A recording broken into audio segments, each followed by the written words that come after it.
the gods, except perhaps Vulcan, had sired mortal children, but they did not need to show their offspring in their bellies, and then suffer the ignominy of everyone knowing they had undergone the pain and misery of labour to push them out, like a common nymph, or worse, a human. It had never occurred to her that, cavorting with beautiful Prince Anchises, whom she found looking after his family's flocks on a lonely mountain, would result in a half-human child. Demigods, such beings were called, although their mortal nature meant the name was a half-truth at best. They were always more human than God. But she had given birth to Aeneas, and he was her son. Bored by her lack of response, Vulcan shrugged. "Of course I will make your son the armor he needs. You are my wife, and I love you, as we all must, goddess of love.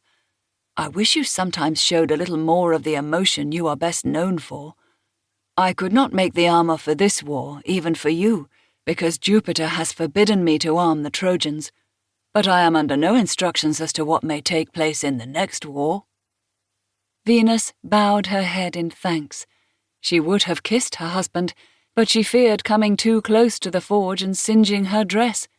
Instead, she looked her husband full in the face and treated him to the smile she had never been able to show Anchises, for fear its radiant power would kill a mortal. He raised a hand in response, then returned to his work, shaking his head. Book 1. Lavinia. I sing of arms, and the man who of old from the coasts of Troy came, an exile of fate, to Italy and the shore of Lavinium, hard driven on land and on the deep by the violence of heaven, for cruel Juno's unforgetful anger, and hard bestead in war also, ere he might found a city and carry his gods into Latium, from whom is the Latin race, the lords of Alba, and the stately city Rome. Virgil, Aeneid, Book 1. Translated by J.W. McHale, 1885. Lavinia, Princess of Laurentum, masked the nervous feeling in her stomach with a vaguely interested expression on her face. She held her mother's arm as they stepped carefully through the camp Aeneas had set up on the shore, intended, he had informed them earnestly, to house the Trojans until such time as proper accommodation could be made for them, both within the city of Laurentum and outside its walls, when those Trojans who had originally been farmers were finally able to return to their calling. Her father, King Latinus, had nodded approvingly. "You see, Lavinia, Aeneas has a proper plan. He's not here to invade Latium. He's here to support us." Lavinia smiled weakly at her father and tightened her hold on her mother's arm. The campsite was crawling with people like ants over a heap. She felt her mother, Queen Armeta, twitch slightly as she looked around. Why had her father insisted on bringing her mother? There was no need for her to see these Trojan refugees squatting in the field where Lavinia had once learned to ride a horse. Lavinia felt her jaw tighten and forced herself to relax the muscles.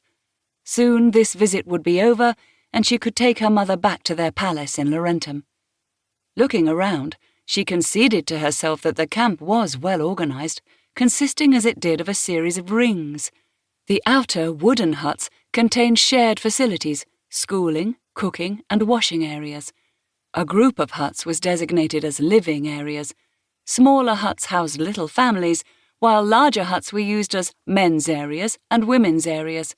There were far more men than women, Lavinia noted. In the centre was a structure that Aeneas had briefly described as the strategy tent, and the units where weapons were stored. He had taken the inspiration from the Greeks, he'd said, who'd constructed such temporary buildings on the shores of Troy. A shadow had passed over his face when he mentioned Troy, and he had quickly moved on to show them his own hut, perhaps the starkest of all.